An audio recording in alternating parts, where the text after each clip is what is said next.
n'en est pas. Donc nous sommes tous de la maison. Nous disons béni soit l'Éternel. Nous avons une petite parole pour vous avant que nous puissions commencer le culte d'adoration. Elle se trouve dans Galates 5, le verset 22.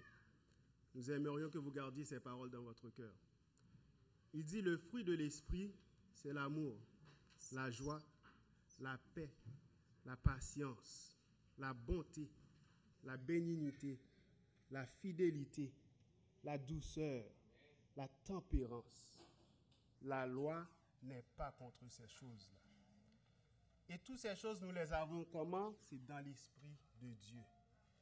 Ainsi, nous vous souhaitons à vous, frères et sœurs, amis, de recevoir l'esprit du Seigneur. Que Dieu soit abondant avec vous, qu'il vous témoigne son amour en ce sens et qu'il vous remplisse, que Bethel soit rempli de l'esprit de Dieu.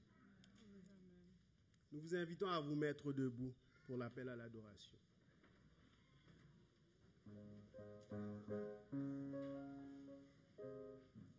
Voici, ô qu'il est doux, qu'il est agréable pour des frères de demeurer ensemble, car c'est là que l'Éternel envoie la bénédiction, la vie pour l'éternité. Amen.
Devant toi, notre Créateur et notre Dieu, nous nous inclinons en ce jour sacré. Nous sommes venus t'adorer en esprit et en vérité. Nous te demandons, Seigneur, d'accepter ce culte que nous sommes venus t'offrir et permettre que nos cœurs, nos prières, nos chants et nos supplications parviennent jusqu'à toi. Viens ici à Bethel, manifeste ta présence et ta puissance et sauve-nous pour la gloire de ton Saint-Nom. Que ta puissance soit en nous et autour de nous et agrée le culte en ce jour-ci. Qu'il en soit ainsi au nom de Jésus. Amen.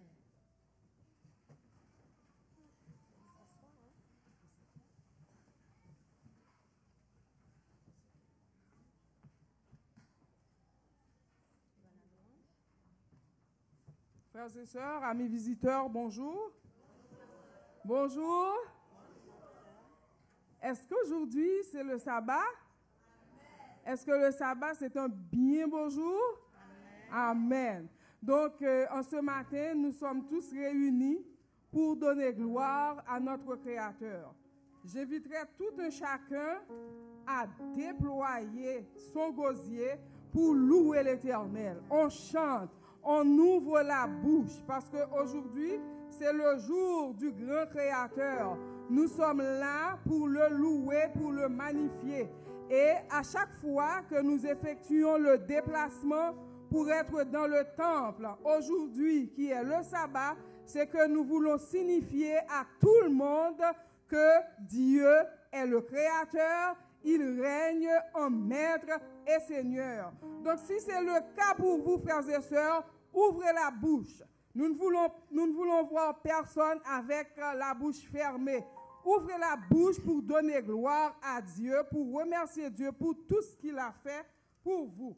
Maintenant, notre moment de louange va se dérouler comme suit. Nous allons chanter ensemble au numéro 50 et ensuite 354, suivi du 25. Oui, nous allons avoir un chant spécial, mais ça va être bien après. Alors, pour le numéro 50, pour le numéro... Ça va, James? Ok, le numéro 50, on se met debout comme des soldats. Nous sommes en campagne d'évangélisation. Alors, avec vie, nous allons chanter le numéro 50.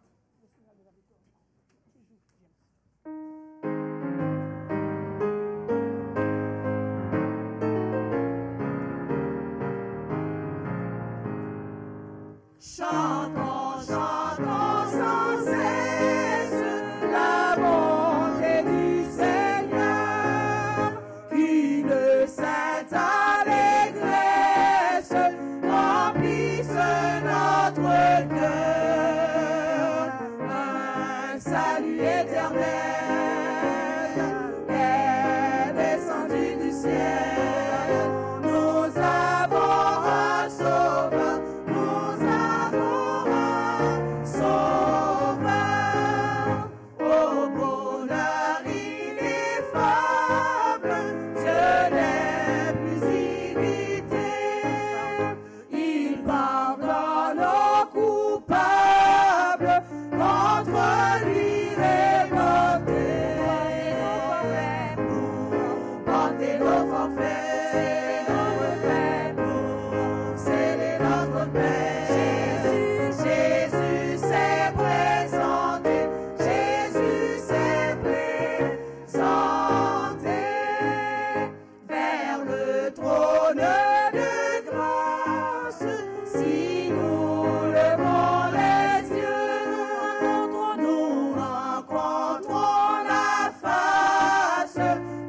Sauveur glorieux.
Êtes-vous fatigué d'être debout?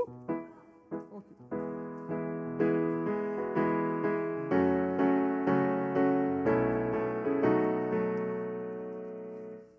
Gloire à l'Éternel, de cantiques solennels, de cantiques solennels, de nos cœurs montent à son trône.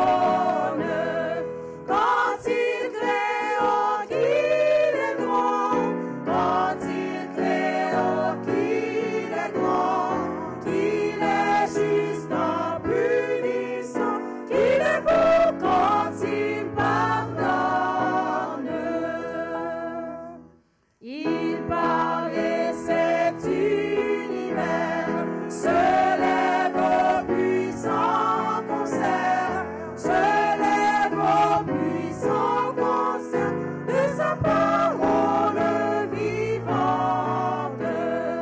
Et les astres radieux, et les astres radieux, sa main jette dans les cieux la poussière étincelante. Il accuse le pécheur devant cet accusateur, devant cet accusateur, sans sa profonde misère. Et ses cris en sont l'effroi, et ses cris en sont l'effroi. Montagne tombée sur moi, cachez-moi de sa colère. Mais la main qui le Seigneur s'est donnée pour rédempteur, s'est donnée pour rédempteur, pour le Père ineffable. Objet d'un si grand amour, objet d'un si grand amour, elle éprouve tout retour pour ce sauveur adorable. Ô Dieu que t'es racheté, toujours chante les bontés, toujours chante les bontés de celui qui leur pardonne. Gloire, gloire à l'Éternel, gloire, gloire à l'Éternel. Ce cantique solennel montera jusqu'à son trône.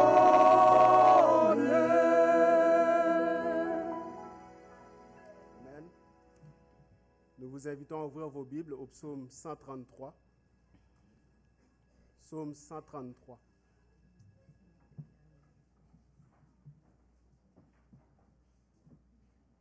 Il est écrit: Voici, oh qu'il est agréable, qu'il est doux pour des frères de demeurer ensemble. C'est comme l'huile précieuse qui, répandue sur la tête, descend sur la barbe d'Aaron, qui descend sur le bord de ses vêtements. C'est comme la rosée de l'Hermon qui descend sur les montagnes de Sion, car c'est là que l'Éternel envoie la bénédiction, la vie pour l'éternité. Amen. Mettons-nous à genoux pour prier avec frère Vigueur Paulet.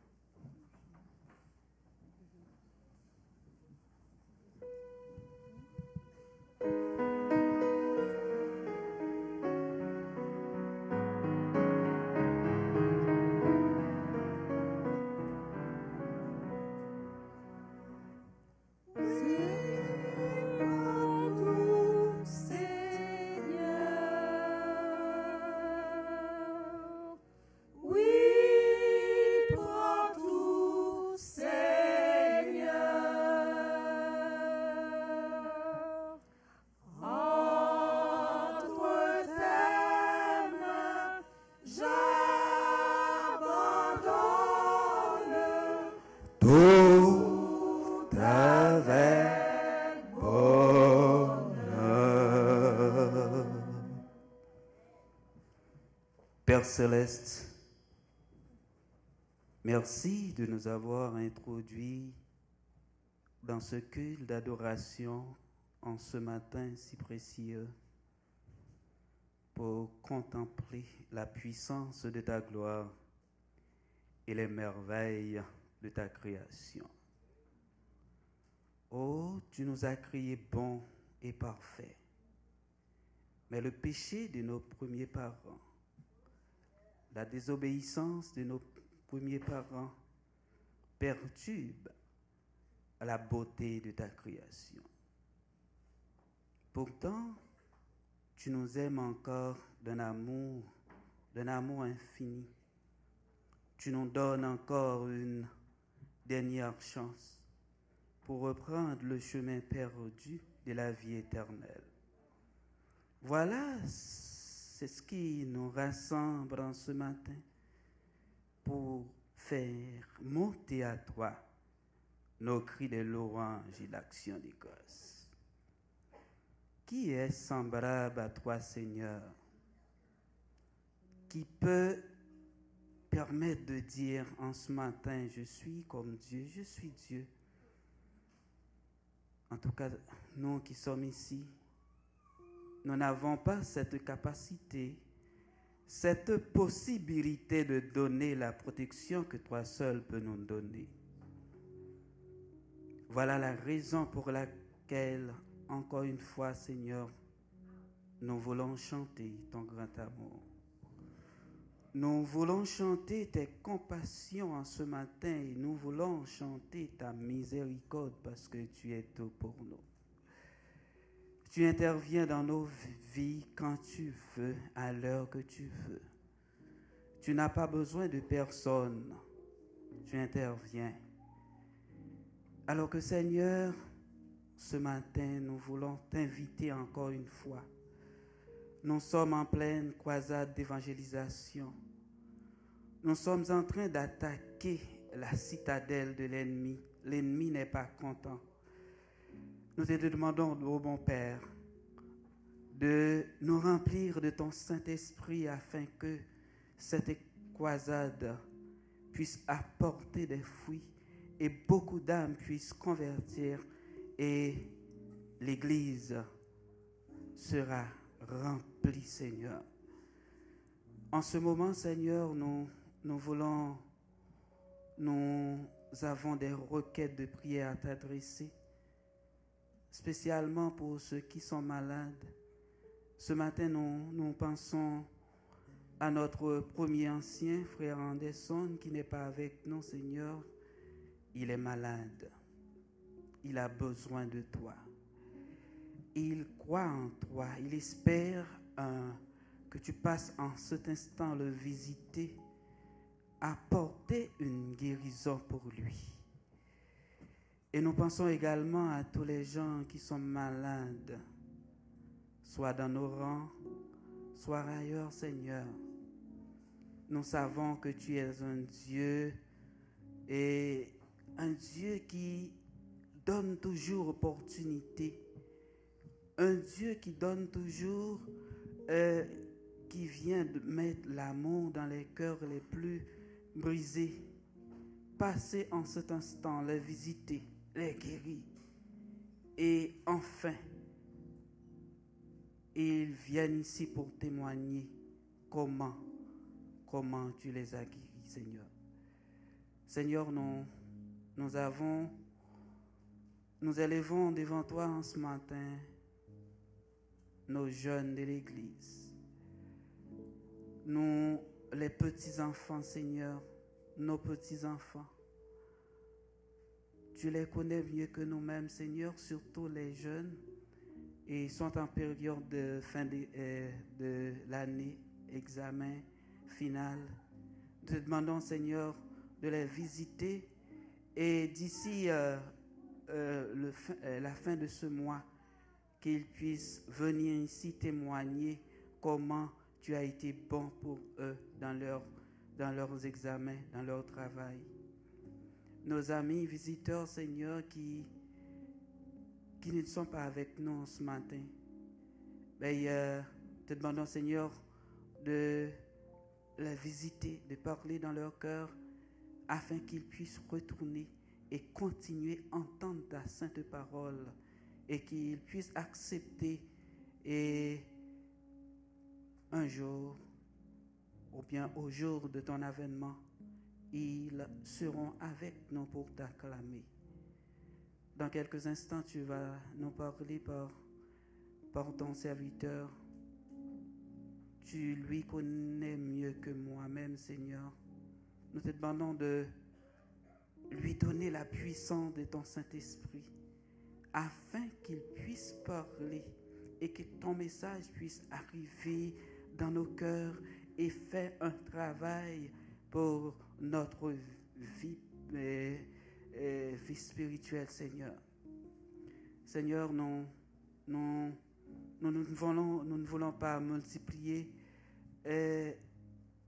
plus de paroles, mais nous te demandons de venir nous sauver, de venir nous délivrer, de venir nous apporter une délivrance que les hommes ne peuvent pas nous donner.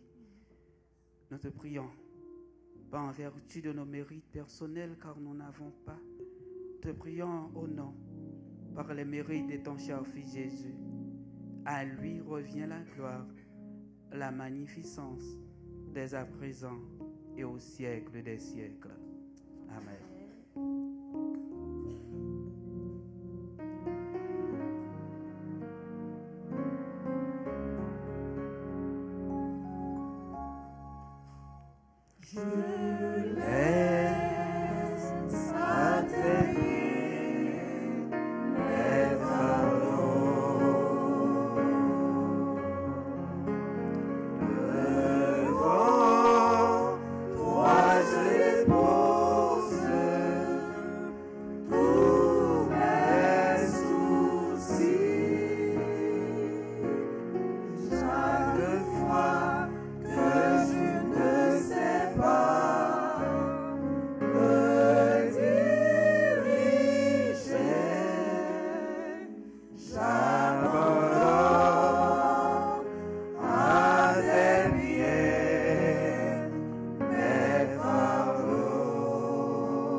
Bonjour chers frères et sœurs.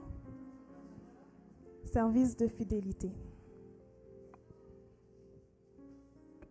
Célébrer sa création. Genèse 1, verset 1 dit « Au commencement, Dieu créa les cieux et la terre.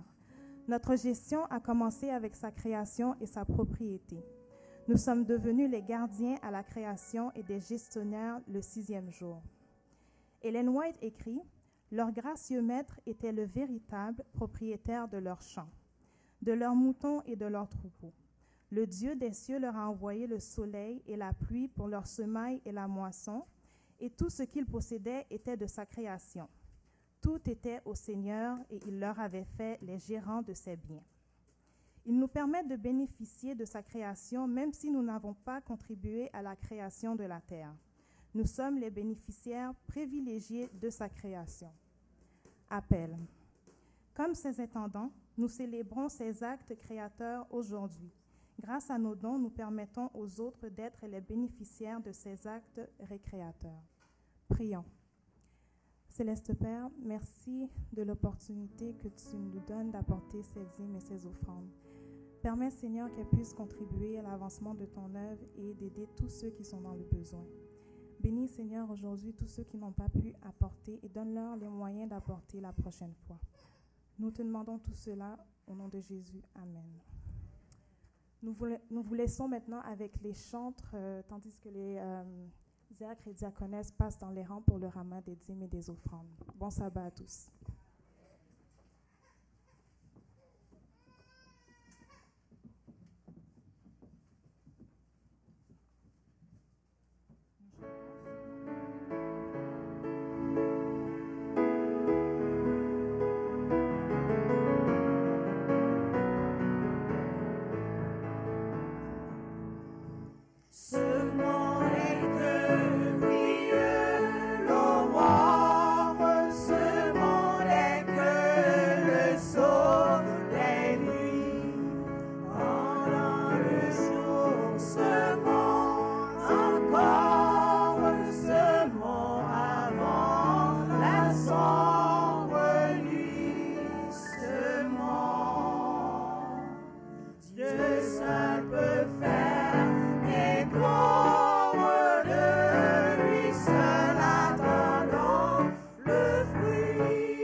Est-ce que vous êtes bien, frères et sœurs? Nous pouvons dire béni soit l'Éternel. Dans ces derniers temps où nous vivons, frères et sœurs, chaque jour qui passe doit monter à notre esprit comme une alarme que nous sommes plus près de la fin. Ne vous étonnez pas si vous voyez qu'au milieu de nous, il y a un feu qui nous dévore. Que nous soyons éprouvés à tout point de vue.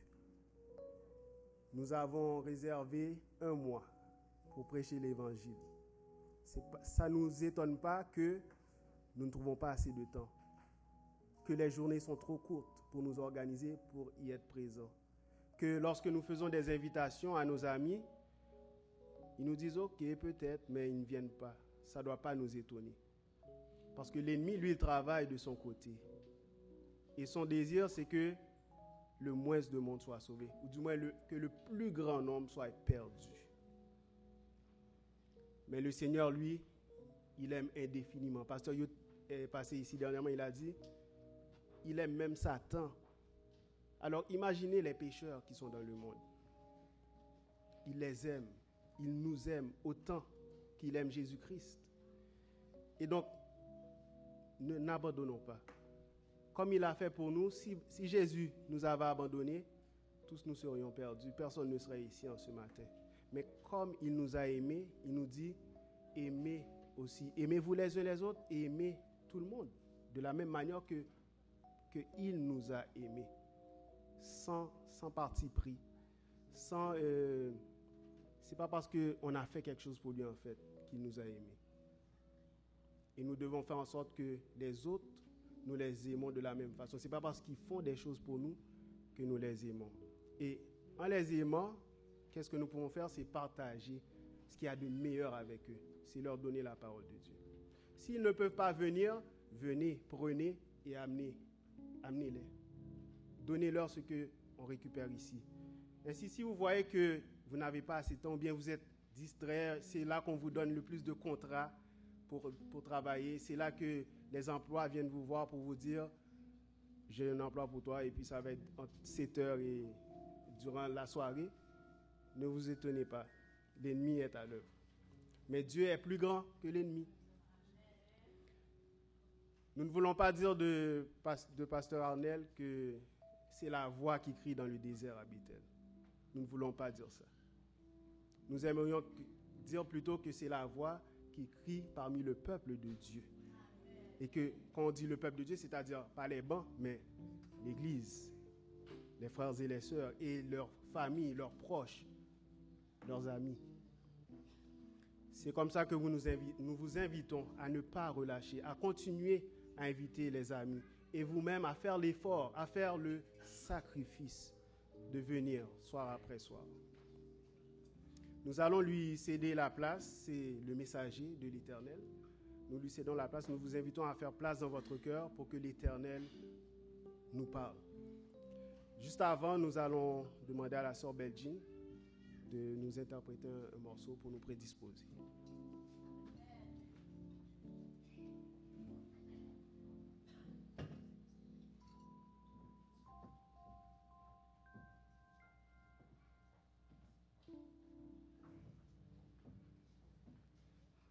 Frères et sœurs, bonjour. Je vais chanter Seigneur, je veux te chanter. Est-ce que c'est pas ça notre but de louer notre Dieu? Amen. On va louer notre Dieu. Si vous connaissez la chanson, n'hésitez surtout pas à me rejoindre et à chanter avec moi.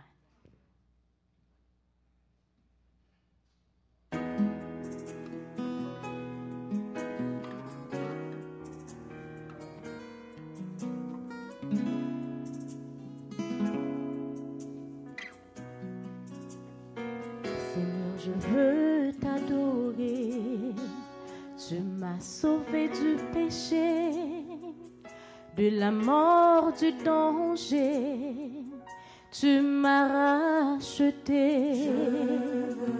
Je veux te chanter, toi mon bon berger, dans la sexité que tu m'as préparée.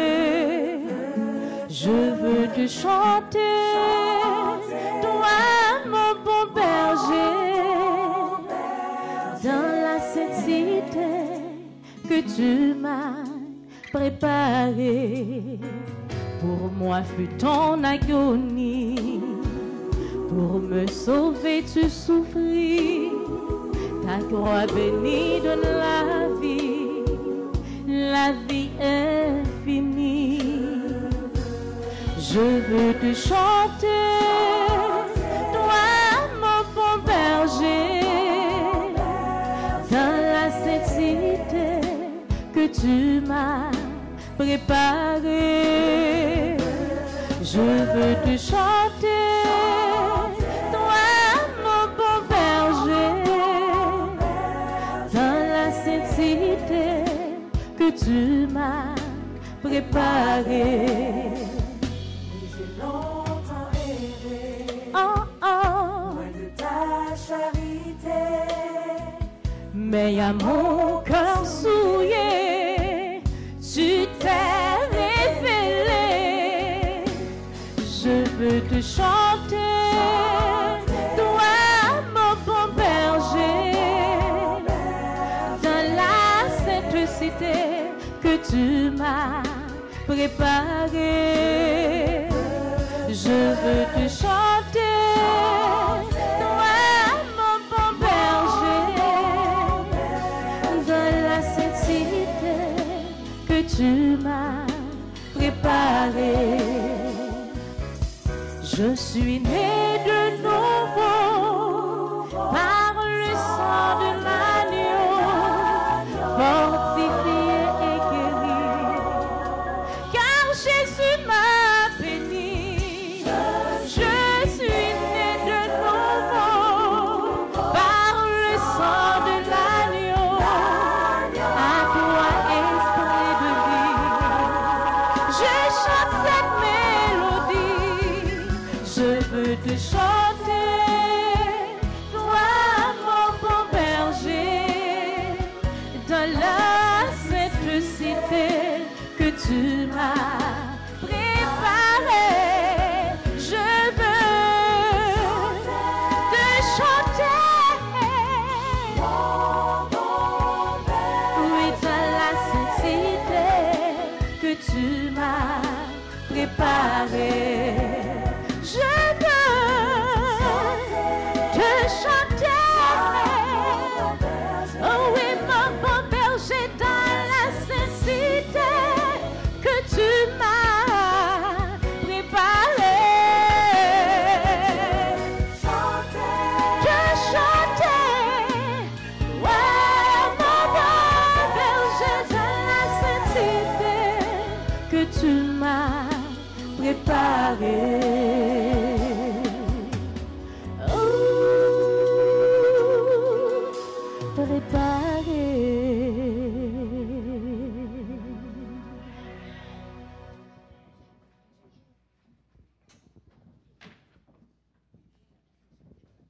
Frères et sœurs, bien avant la prédication, je vous inviterai à vous mettre debout.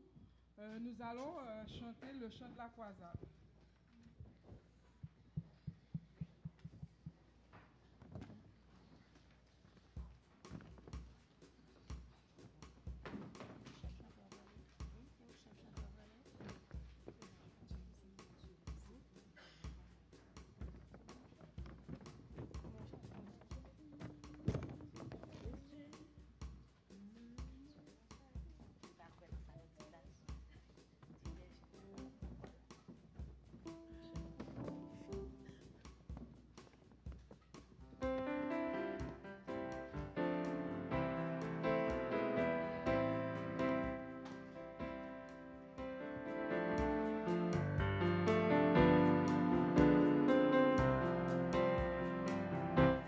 Tu m'as choisi, je t'ai reçu, tu m'as aimé, je t'ai aimé, tu m'as donné, j'ai accepté ta vie.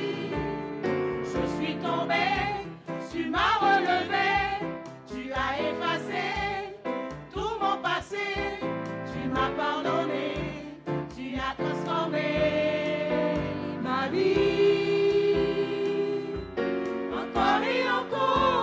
Encore à chaque instant, tant que je respire, choisirai encore à chaque instant tant que je respire. Je t'adorerai. On va encore chanter Tu m'as choisi. Tu m'as choisi, je t'ai reçu. Tu m'as aimé, je t'ai aimé.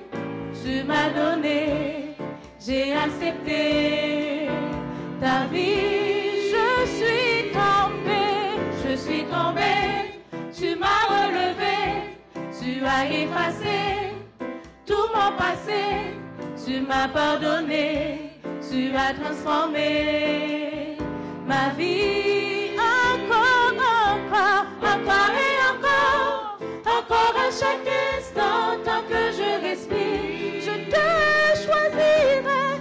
choisirai, encore à chaque instant, tant que je respire. Encore à chaque instant, tant que je respire. Je te choisirai, mon Dieu, je te choisirai, encore à chaque instant, tant que je respire. Je t'adorerai, je t'adorerai, je t'adorerai, je t'adorerai, je t'adorerai.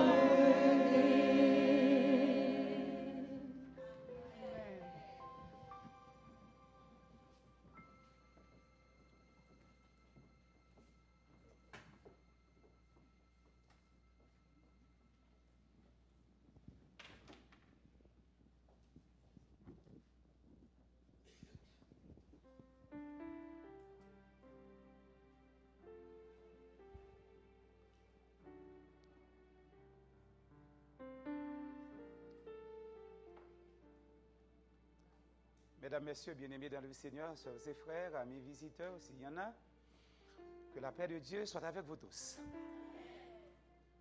Que la paix de Dieu soit avec nous tous. Nous sommes contents de vous revoir, vous qui êtes là soir après soir pour certains, et nous sommes contents de vous revoir, vous qui êtes là sabbat après sabbat. Et nous sommes contents de vous voir, vous qui êtes venus ici à l'église Bethel pour la première fois. Nous espérons que le Seigneur ne manquera pas de vous bénir. Que la grâce, que la paix, que la bénédiction, que le Saint-Esprit de Dieu soit sur chacun de nous.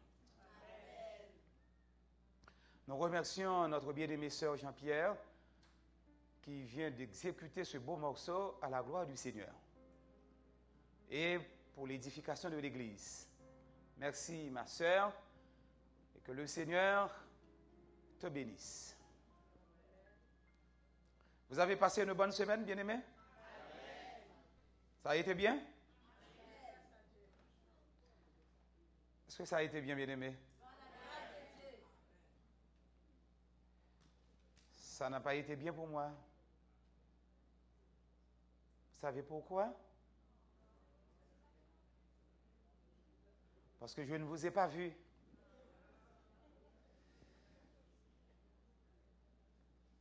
Je suis content de vous voir aujourd'hui. Mais j'étais vraiment mécontent de ne pas vous voir au cours de la semaine.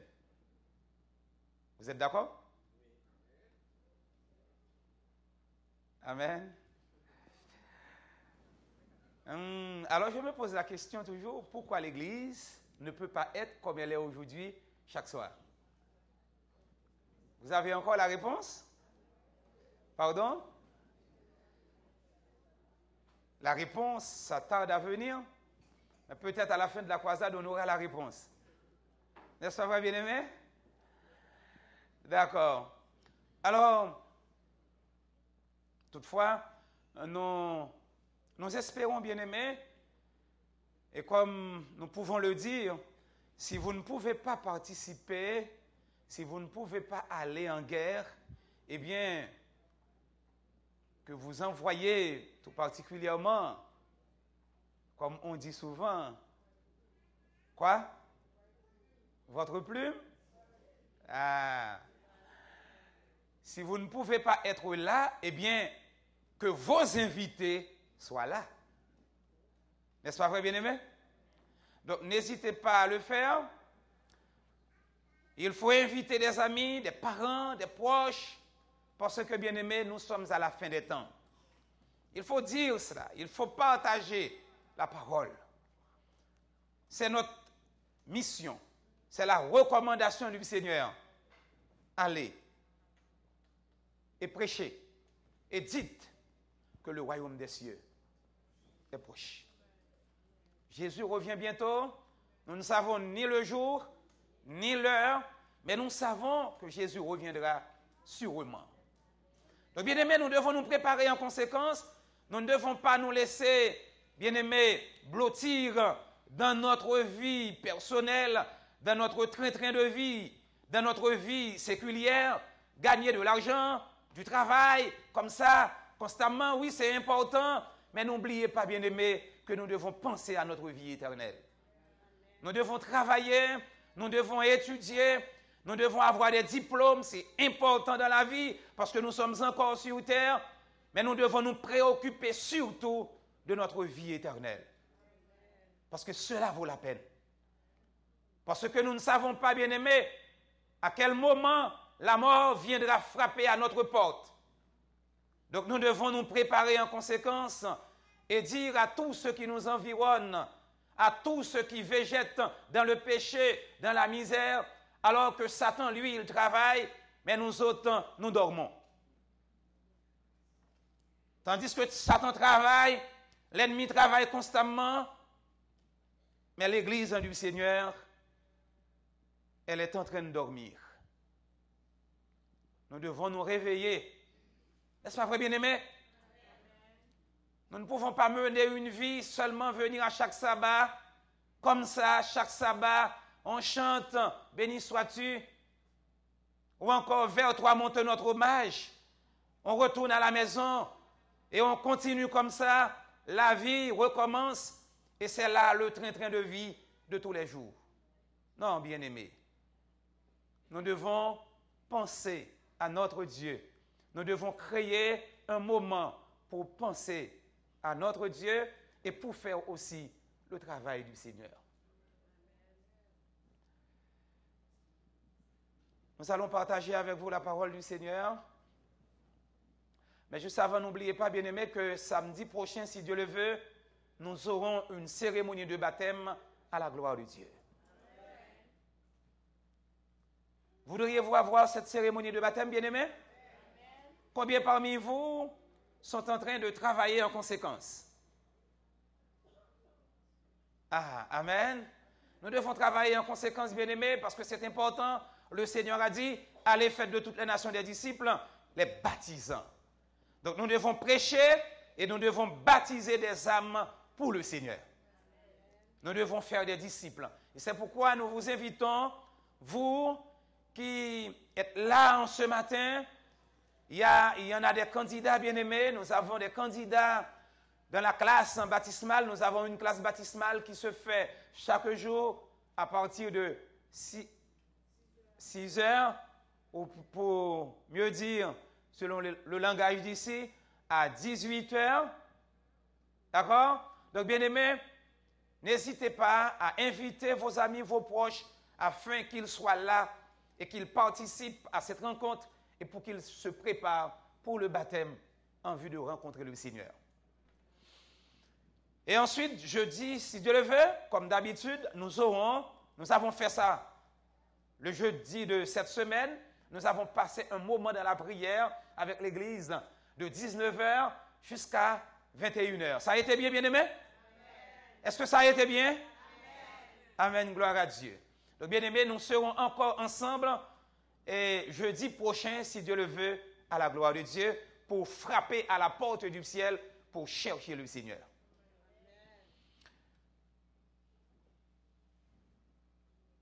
Nous allons partager avec vous la parole du Seigneur.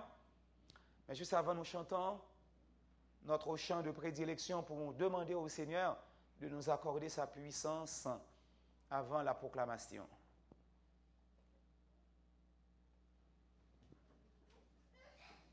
Le numéro 131, « Rends-toi maître de nos âmes ».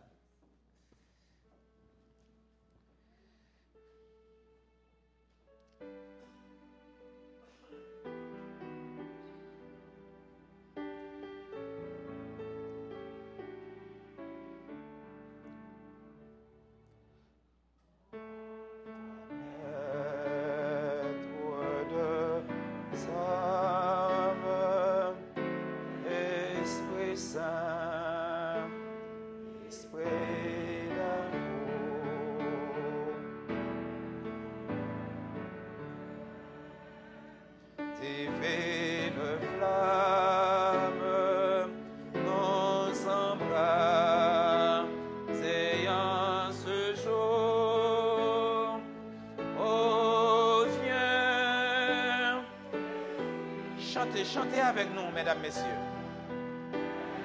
Nous sentir ta présence, refais-nous de ta puissance et baptise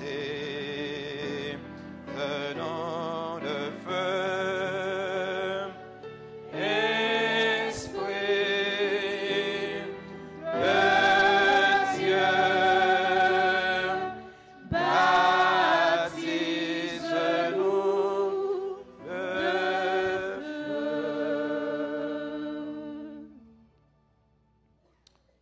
À celui qui est assis sur le trône et à l'agneau, soit gloire, honneur, la louange, la puissance, la majesté, le culte, la révérence, dès maintenant et au siècle des siècles. Notre Seigneur et notre Dieu, nous sommes venus à ta présence une nouvelle fois. Donne-nous donc ta puissance. Et alors que nous allons proclamer ta parole, que cette puissance qui a été sur les écrivains de la Bible, qu'elle soit sur nous en ce jour. Et permets à tes enfants de comprendre cette parole et de la mettre en pratique dans leur vie de chaque jour. Fais du bien à nos âmes et prépare-nous pour ton retour bientôt. Seigneur, que Bethel soit la chambre haute, qu'il en soit ainsi au nom de Jésus.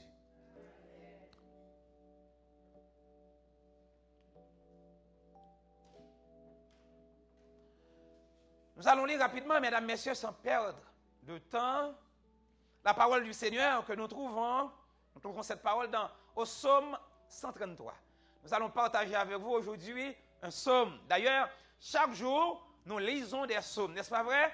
Chaque jour, les chrétiens, les croyants et même des non-croyants, ils lisent les psaumes. N'est-ce pas vrai, bien-aimés? Combien d'entre vous lisent chaque jour les psaumes? Amen. Et pourquoi pas tout le monde? Tout le monde. Chaque jour, bien-aimés, nous lisons les psaumes. D'ailleurs, les psaumes sont un recueil de prières, de chants, de louanges, de plaintes, de complaintes à l'Éternel. Alors, bien-aimés, nous allons considérer aujourd'hui avec vous le psaume 133 qui se dit cantique des degrés. Amen. Vous êtes là avec nous, bien-aimés? Cantique des degrés de David. Qu'est-ce qu'il a dit, bien-aimé? Lisez avec moi la parole du Seigneur. Oh, voici qu'il est agréable, qu'il est doux pour des frères de demeurer comment? Ensemble. Oh, voici qu'il est agréable, qu'il est doux pour des frères de demeurer ensemble. C'est comme l'huile précieuse qui, répandue sur la tête, descend sur la barbe d'Aaron. Amen. Ou encore, c'est comme la rosée de l'Hermon,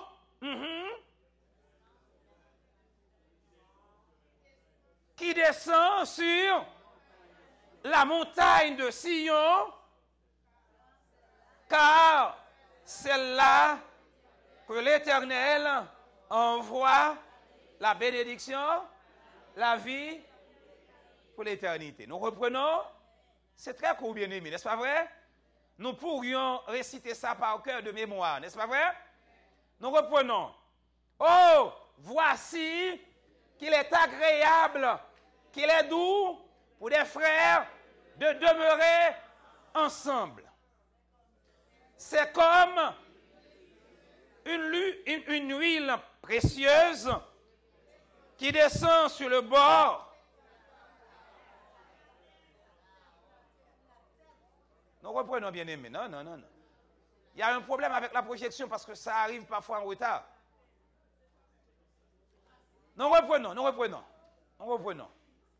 Le psaume 133. Nous reprenons. Cantique des degrés de David. Voici, oh, qu'il est agréable, qu'il est doux pour des frères de demeurer ensemble. Verset 2. C'est comme l'huile précieuse qui, répandue sur la tête, descend sur la barbe d'Aaron, qui descend sur le bord de ses vêtements. C'est comme la rosée de l'Hermon qui descend sur les montagnes de Sion, car c'est là que l'Éternel envoie la bénédiction, la vie. Amen. Amen encore. Vous aimez le psaume? C'est intéressant? Nous avons dit déjà que les psaumes sont un recueil de chants, de prières, de complaintes, de lamentations même parfois, que les psalmistes adressent ou encore écrivent et ils s'adressent à l'Éternel. Alors, bien-aimés, il y a environ 150 psaumes dans la Bible. 150. Et les psaumes sont regroupés sous forme de livres. Livres 1, 2, 3, 4 et même 5. Il y a plusieurs psalmistes qui écrivent et ça forme ce qu'on appelle le corpus ou encore le psautier. Les psaumes du grec, de l'hébreu, puisque l'Ancien Testament a été écrit en hébreu, le Nouveau Testament en grec, mais selon l'hébreu, Tehillim, qui signifie louange à l'Éternel.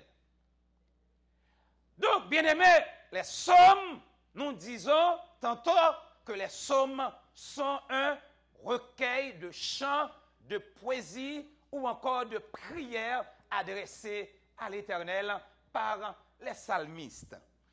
Il y a plusieurs psalmistes dans la Bible. Par exemple, le plus grand psalmiste, celui qui a écrit beaucoup plus, c'est David. N'est-ce pas vrai? C'est David. David a écrit peut-être plus d'une trentaine, et peut-être même plus. David, bien-aimé, c'est quelqu'un qui a fait beaucoup d'expériences avec Dieu. David a marché avec Dieu. Il était berger, et c'est pourquoi il a écrit le psaume 23 en disant « L'Éternel est mon berger, je ne manquerai de rien ». Après avoir commis le péché, l'adultère avec Bathsheba, il a écrit le psaume 51. David, bien-aimé, il était un grand compositeur, chanteur. Il a écrit, par exemple, le psaume 150, le psaume 148, le psaume 146, etc. Mais il y avait aussi d'autres psalmistes, comme par exemple Moïse, qui a écrit le psaume 90. Il a dit, Seigneur, apprends-nous à bien compter nos jours, afin que nous appliquions notre cœur à la sagesse. Mais ce n'est pas seulement David, ce n'est pas seulement Moïse, mais aussi nous avons Salomon, le 3e roi d'Israël, l'un des plus grands, qui a écrit des cantiques, des chants extraordinaires. Il a écrit, par exemple, le psaume 127. Si l'Éternel ne bâtit la maison, celui qui la bâtisse veille, travaille en vain. Si l'Éternel ne garde pas la ville, celui qui la garde veille en vain. C'est beau, n'est-ce pas vrai, bien-aimé? Et sans oublier encore, bien-aimé, les fils de Corée qui a écrit, par exemple, l'un des fils de Corée a écrit le psaume 45, le psaume 44, le psaume 47, etc. Et il y a bien d'autres psalmistes. Alors, bien-aimés, aujourd'hui, nous allons considérer le psaume 133, un psaume que j'admire, que j'aime, parce que j'aime mes frères dans le Seigneur. J'aime mes parents, j'aime mes amis. D'ailleurs, au sein de la famille, nous sommes 8. Nous sommes 8 enfants au niveau de la famille, par la grâce de Dieu. Tous vivent encore. Ma famille, ma maman a 8 enfants, 5 garçons et 3 filles. Mais nous sommes tous éparpillés à travers le monde. Moi, je suis au Mexique. Il y en a 2 qui vivent en France. Un en Guyane française. Un ici à Montréal, à Gatineau. Un à Boston. Et 2 en Haïti. C'est une grande famille. Mes oncles, mes tantes, mes cousins, mes cousines, nous sommes très nombreux. Et ma grand-mère a trouvé la mort l'année dernière. À l'âge de 90 ans environ, près de 93 ans comme ça. Ma maman vit encore, mon père vit encore.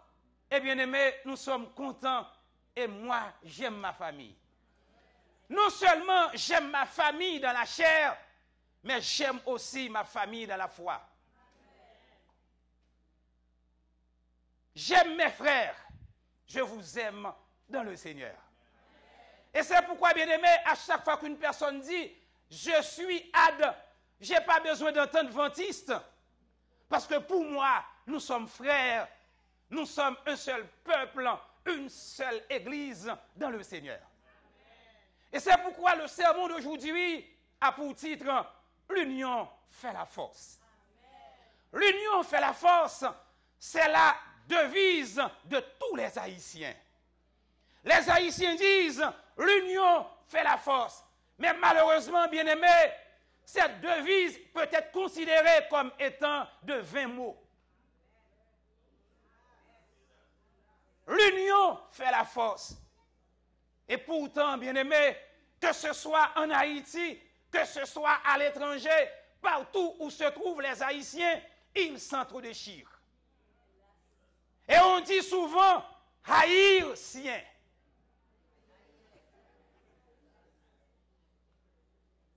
Haïtien. Ah, vous l'aimez? Ah! Donc, bien-aimés, nous avons été créés pour vivre ensemble, dans la convivence, dans la fraternité, dans la confraternité, parce que, bien-aimés, nous avons tous reçu le même baptême, nous avons un même Seigneur, une seule foi, un même Dieu, un seul Créateur. Mais pourquoi les déchirements? Au moment où les Haïtiens devraient prendre leur indépendance sous la conduite de Boukman dans ce qu'on appelle la cérémonie du bois caïman, il a dit, nous sommes tous frères et nous devons tous rechercher la liberté. Et Dessalines a dit, mais qui de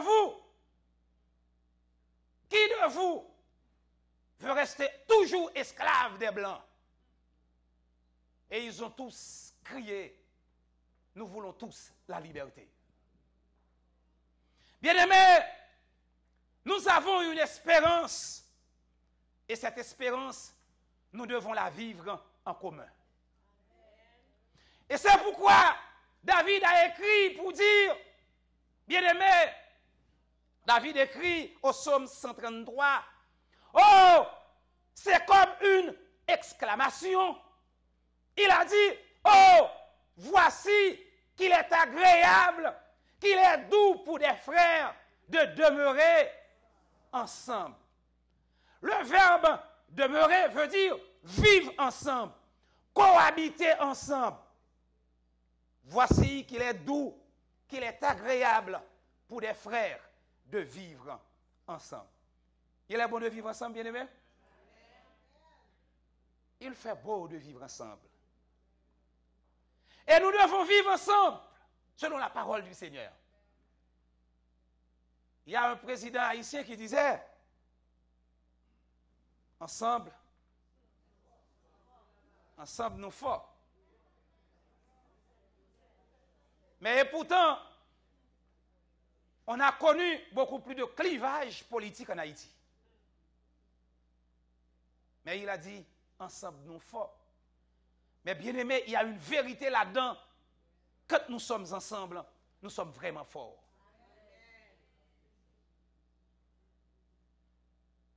Oh, voici qu'il est agréable, qu'il est doux pour des frères de vivre ensemble.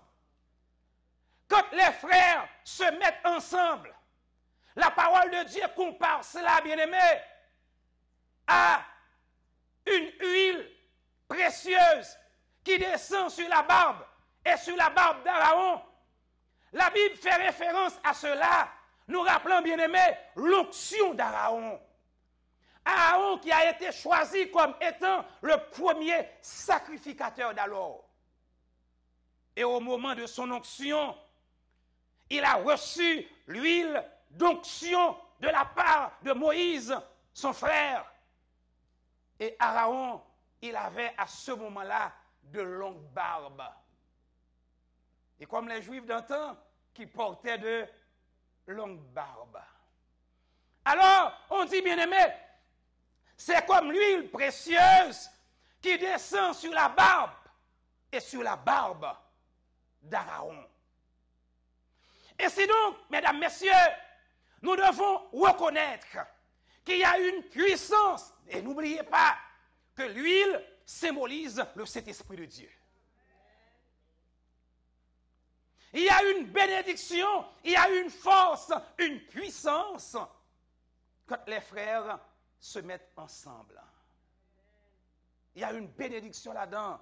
C'est comme l'huile précieuse, un bon parfum, on pourrait dire. Quel beau parfum vous avez ici? Un bon parfum, un bon Nazaro. Hein? Les hommes qui aiment les bons parfums. Ah, un bon Nazaro. Bien-aimé, c'est comme l'huile précieuse qui descend sur la tête. N'oubliez pas, à ce moment-là, on versait de l'huile sur la tête et ça descend au visage, descend sur la barbe. Et ces hommes-là, ils avaient de longues barbes et l'huile descend sur la barbe, sur ses vêtements. Alléluia. Et la parole du Seigneur nous dit, c'est comme l'huile précieuse. Quand les frères se mettent d'accord, ils se mettent ensemble pour vivre à la gloire de Dieu. Et non seulement de l'huile précieuse, mais aussi, mesdames, messieurs, la parole du Seigneur nous dit, c'est comme la rosée de l'Hermon. On considère le mont Hermon comme étant le mont le plus élevé d'alors. Et d'ailleurs, on dit que c'est la montagne de la transfiguration, où Jésus a été transfiguré. Il était à ce moment-là accompagné de Jacques, Jean et de Pierre. Et ils ont été sur la montagne de la transfiguration et les commentateurs pensent que la montagne de la transfiguration, c'est le mont Hermon. Alors, bien-aimés, le mont Hermon, c'est un mont qui a environ plus de 2800 mètres d'altitude. Situé entre la Syrie et le Liban. C'est un mont très élevé. La Bible dit, c'est comme la rosée de l'Hermon. La rosée, mesdames, messieurs, c'est pas la pluie. D'une manière générale, la rosée, ça tombe à quel moment? À la tombée de la nuit. Durant le soir. Mais, bien aimé, on ne voit pas tomber la rosée, mais pourtant, la rosée tombe. Béni soit l'Éternel. Bien aimé, les membres d'église, nous devrions vivre dans l'amour, dans la paix, dans la tranquillité, dans la joie pour la gloire de Dieu. Et quand, bien-aimés, nous vivons ensemble dans la paix, parce que le Dieu que nous servons est un Dieu de paix. Nous dit la Bible, recherchez la paix avec tous, car sans laquelle personne ne verra le Seigneur. Romains 12, Hébreux chapitre 12 et le verset 14. Recherchez la paix. Oui, bien-aimés, la paix. Heureux ceux qui procurent la paix, car ils seront appelés fils de Dieu. Matthieu chapitre 5 et le verset 9. Heureux ceux qui procurent la paix. Bien-aimés, sœurs et frères, oh, qu'il est agréable, qu'il est doux pour des frères de vivre ensemble. Oui, nous disons, mesdames, messieurs, que l'union fait la force. Le peuple du Seigneur, nous devons pratiquer l'amour, la paix, la bonne entente, la cordialité, le respect mutuel. Bien-aimés, c'est vrai que nous sommes tous chrétiens, nous sommes tous ensemble, mais nous devons nous respecter les uns les autres. Nous devons agir avec amour. Nous devons agir, bien-aimés, avec respect les uns pour les autres. Oh, qu'il est agréable, qu'il est doux pour des frères de vivre ensemble. Mais Salomon va plus loin en disant, dans Proverbe chapitre 18, verset 19, que les querelles entre frères sont comme les verrous d'un palais. Les querelles entre frères sont comme les verrous d'un palais. Oh, ça nous fait penser à Abraham. Il y avait, bien aimé, une vive discussion entre Abraham et son neveu Lot. Et Abraham de dire, selon Genèse, chapitre 13, verset 8 et verset 9, Abraham appelle son neveu en disant, Genèse, chapitre 13, verset 8 et verset 9.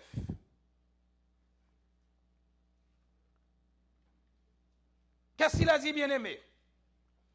Abraham dit à Lot, ou encore Lot, qu'il n'y ait point de, je te prie, de dispute entre moi et toi, ni entre mes bergers et tes bergers. Pourquoi? Car nous sommes frères. Amen. Qu'il n'y ait point, ou encore, qu'il n'y ait pas de dispute, de conflit entre moi et toi. Parce que nous sommes frères. Et en tant que tel, nous devons vivre cette fraternité. Qu'il n'y ait pas de dispute, de conflit, de querelle entre toi et moi, dit Abraham, l'homme de Dieu. Non, dit Abraham.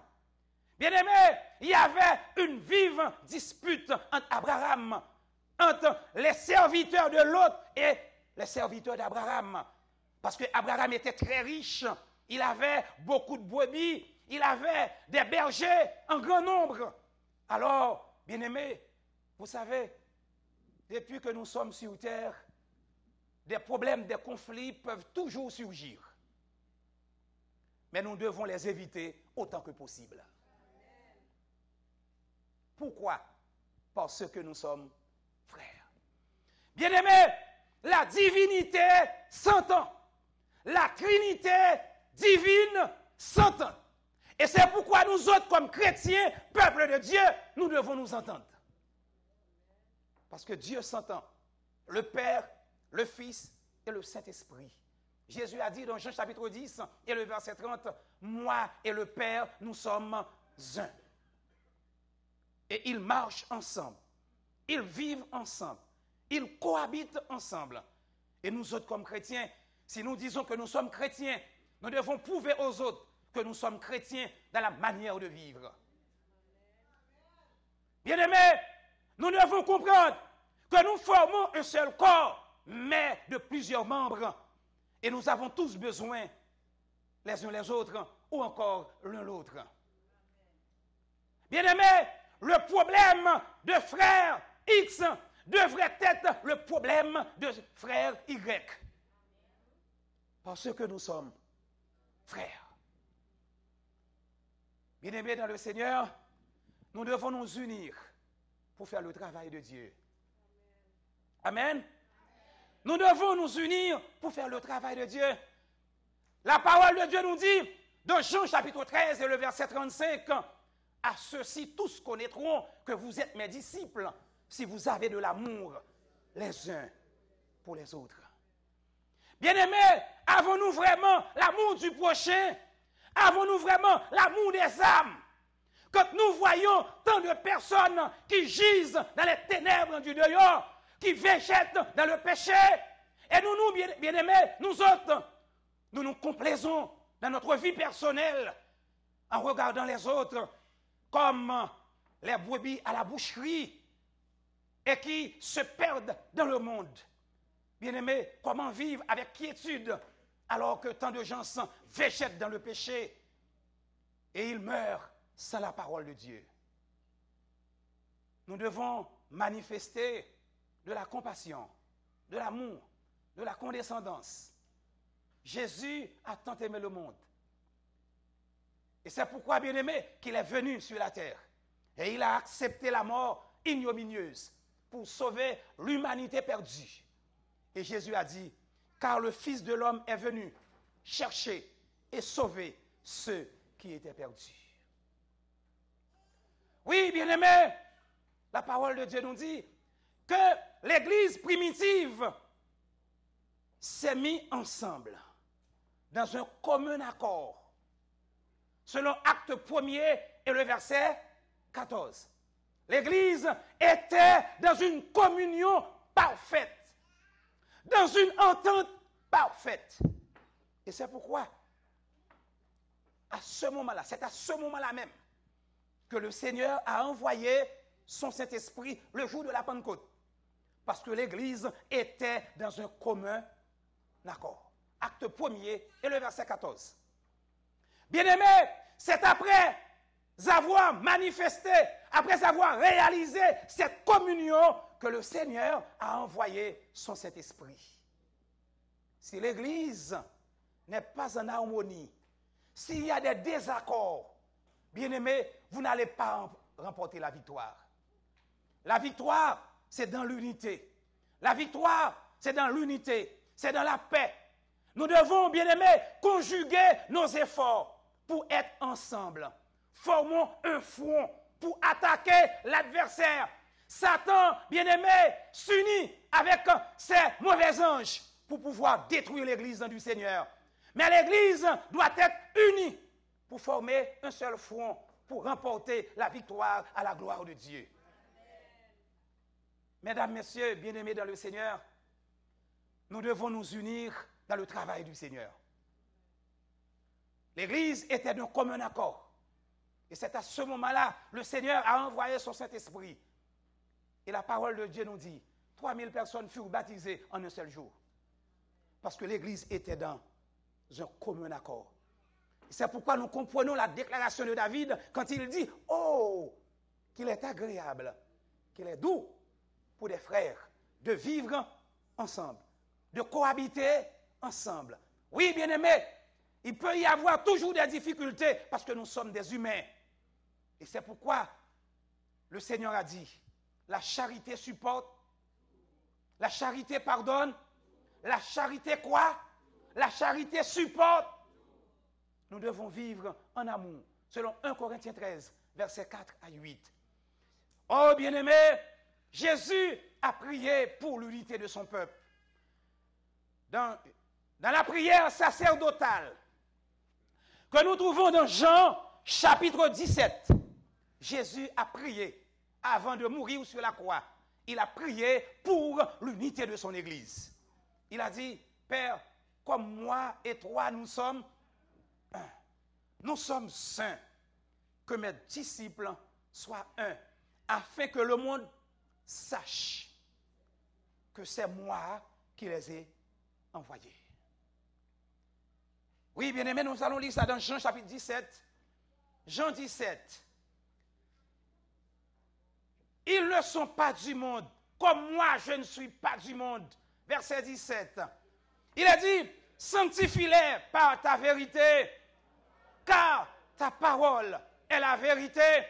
Ce n'est pas pour eux seulement que je prie, Seigneur, mais encore pour ceux qui croiront en moi par leur parole. Verset 21, afin que tous soient combien, bien-aimés? Afin que tous soient un, comme toi, Père, tu es en moi, et comme je suis en toi, afin que aussi soit un en nous, afin que le monde, ou encore pour que le monde croie, pour que le monde sache que c'est toi qui m'as envoyé. Amen. L'église Bethel. L'église Bethel. Vous devez vous unir pour que les Québécois sachent que c'est Dieu qui vous a envoyé. Imaginez-vous une campagne d'évangélisation. L'église s'est lancée dans une campagne. Et c'est après la campagne, bien-aimés, que les gens disent que l'église n'a pas été préparée.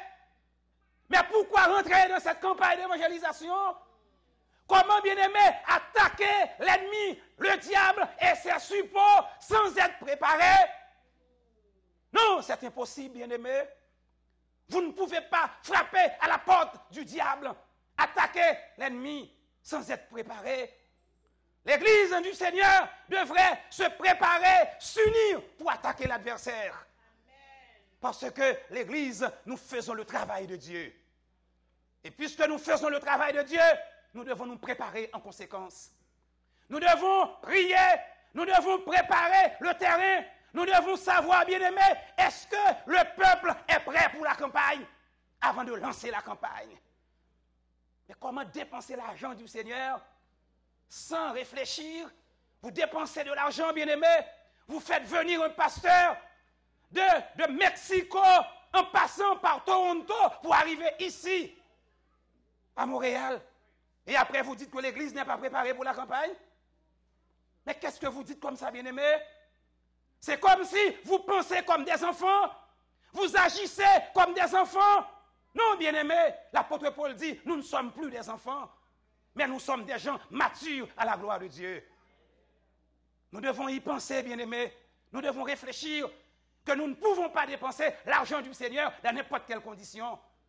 Non, bien-aimés, vous travaillez dans le froid et dans la chaleur pour gagner des dollars ici au prix du sang. Vous devez réfléchir avant de les dépenser. Non, bien-aimés, ce n'est pas possible. Comment, bien-aimés, l'église du Seigneur s'engage dans une campagne d'évangélisation sans être préparée à l'avance? Non, bien-aimés, ce n'est pas possible. Nous devons nous préparer et l'église devrait s'unir pour former un seul front pour attaquer l'adversaire et pour remporter la victoire à la gloire de Dieu. Jésus est disposé à donner la victoire. Imaginez-vous, bien-aimés, si le peuple d'Israël allait attaquer Jéricho sans être préparé de façon désunie, ce serait la défaite totale, bien-aimés. Terrible, bien-aimés dans le Seigneur. Juste avant de terminer, j'aimerais vous dire en ce matin, l'Église s'est lancée déjà dans la campagne. Point n'est besoin de retourner et pour dire, ah, nous n'avons pas été préparés. Ou encore, bien-aimés, profitant du problème administratif et pour parler, pour dire bien des choses, parce que l'Église doit être unie à la gloire de Dieu. Vous devez, bien-aimés, vous unir à votre administration de l'Église, à votre pasteur. Parce que l'Église, moi je dis toujours que l'Église adventiste n'appartient à aucun pasteur. L'Église adventiste appartient à Dieu et à Dieu seul. Je suis fier d'être adventiste. Ah oui, bien-aimé, je suis fier d'être adventiste. Un jour, un pasteur protestant m'a dit, après ma graduation en théologie, pasteur, après avoir dépensé tout cet argent, vous n'allez pas pouvoir former votre église. Je lui ai dit non. Nous autres adventistes, l'église n'appartient pas au pasteur, mais l'église appartient au Seigneur. Si nous sommes appelés par la mission, nous allons servir le Seigneur. Mais nous ne pouvons pas avoir notre église comme si c'était une banque ou encore chacun à sa boutique. Non, bien-aimé. L'église, a dit Jésus, je bâtirai mon église. Et l'église appartient à Jésus-Christ et à Jésus-Christ seul.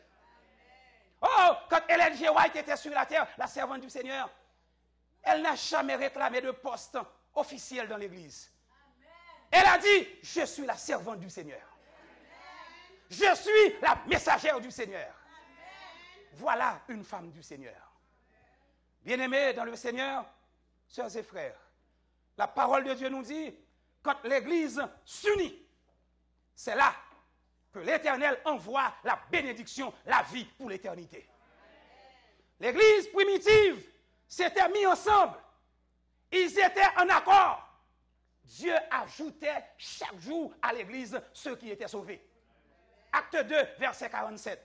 Des âmes rentraient chaque jour dans l'Église parce que l'Église était en harmonie, était en accord. Et l'Esprit du Seigneur y régnait.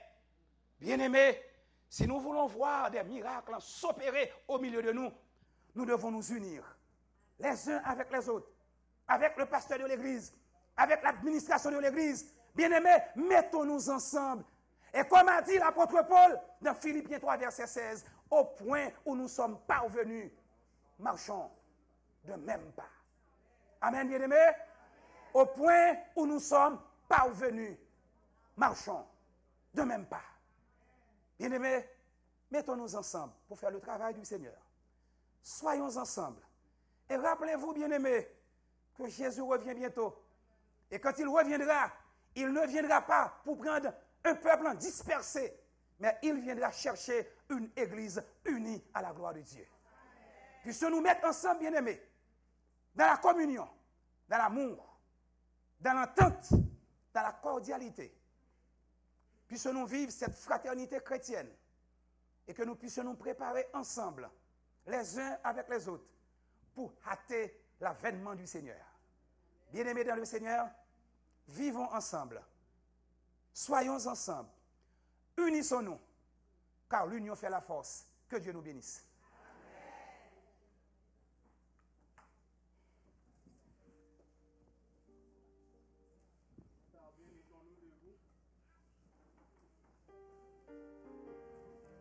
Remercions le Seigneur de ce qu'il nous a parlé en ce matin. Comme il nous dit, je reprends, je châtie ceux-là que j'aime. Nous apprécions lorsque le Seigneur nous parle. Et quel que soit ce qu'il nous dit. Je vous invite à chanter avec nous et en remerciant le Seigneur et en remerciant le pasteur de cette laissée conduit par le Seigneur pour nous parler au numéro 149.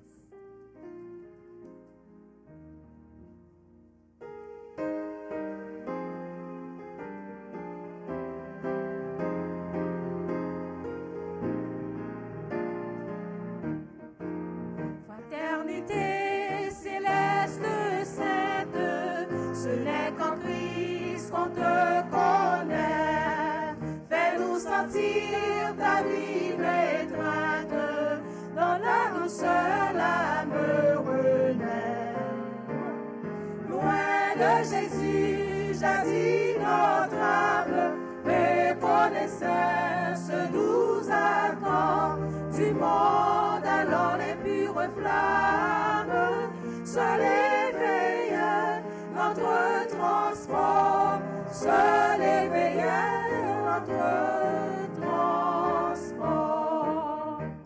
Seigneur, en ta tendresse, nous enrichis de ton pardon, à notre cœur plein d'allégresse, tu fis goûter ce nouveau don.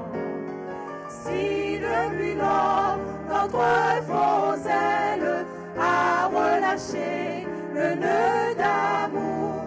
Oh, viens encore, sauveur fidèle, le resserrer de jour en jour, le resserrer de jour en jour.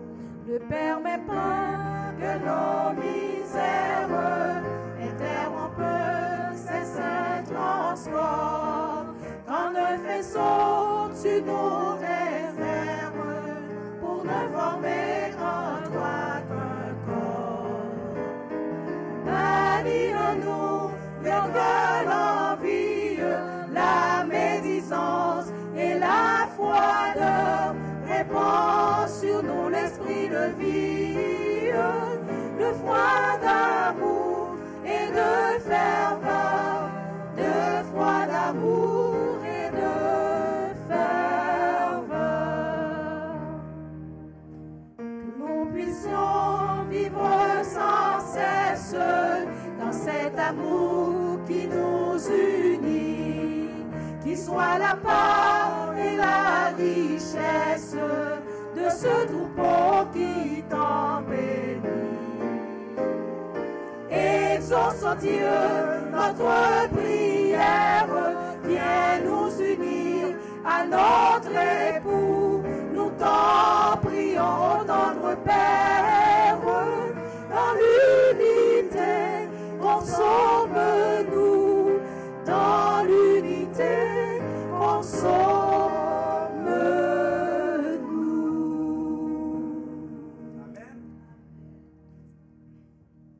Courbons-nous pour la bénédiction. Notre Dieu, notre bon et tendre Père céleste, Dieu d'amour, Dieu de bonté, Dieu de miséricorde, nous te remercions. Nous te remercions d'avoir parlé à nos cœurs en ce matin et de nous donner une nouvelle chance, une nouvelle occasion et opportunité dans le sang de l'agneau de nous remettre ensemble avec toi. Tu nous appelles à laisser ce qui est du passé et à aller vers l'avant. Amen.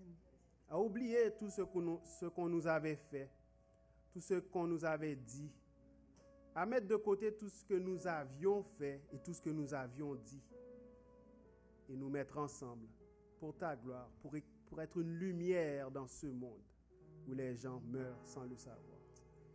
Te demandons de nous permettre d'aller à partir de cet instant avec ton onction, avec cette même huile qui coule de la barbe de Jésus-Christ lui-même et qui descend sur son Église pour lui accorder tous ses dons, toutes ses bénédictions. Permets que ton Église te représente parfaitement sur cette terre et que tous ceux-là qui sont encore dans le monde, qui portent ton nom, qui sont tes enfants et qui ne sont pas encore entrés au bercail, qui puissent entendre le message et qui puissent venir à toi. Mais que le message aussi serve de témoignage pour ceux-là qui l'auront reçu et qui ne l'auront pas accepté. Que personne ne puisse dire « Je ne l'ai pas entendu ce message ». Bénis ton Église de la sorte. Repose à Bethel. Repose sur tes enfants ici présents. Nous te prions au nom de Jésus. Amen.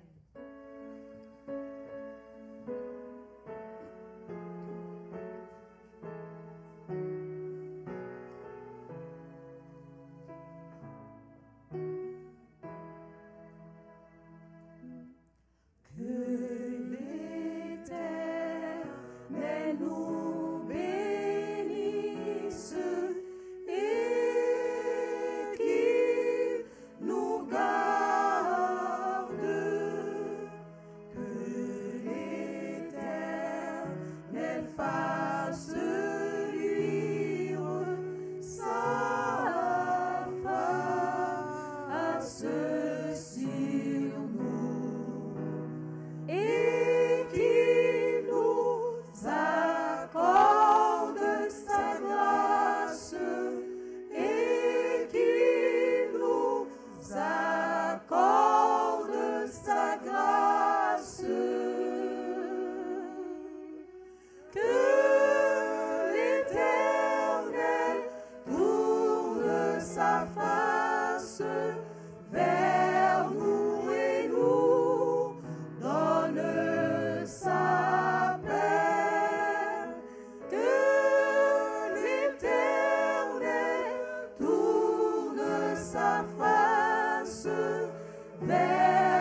Bon sabbat dans le Seigneur, sœurs et frères.